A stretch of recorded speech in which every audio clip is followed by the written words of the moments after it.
Alright, this is the father of Feodora, and I'm here with my lovely daughter, the Feodora. And she gave you an update on these yellow cherries. But we just noticed something.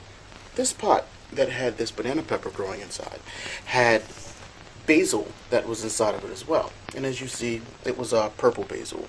And the purple basil has since dried up. But what's great is it's gone to seed. So let me show you something. it'll fall into the pot and create more. Let's take this and open it up. She's going to show you what's inside. Let's see.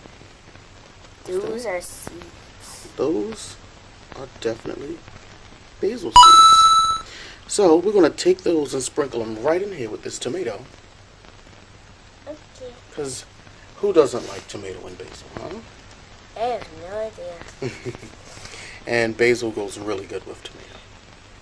Basil grows very well with tomato. It's a complementary plant for it. So just take a few seeds and sprinkle them around the edges or wherever you like. I just want to dump them in, let them find their own home. There you go. Let nature take its course. Well, that was just a little knowledge for today. Right, buddy? Right. Tell them peace. Peace. From what? The garden of Feodora.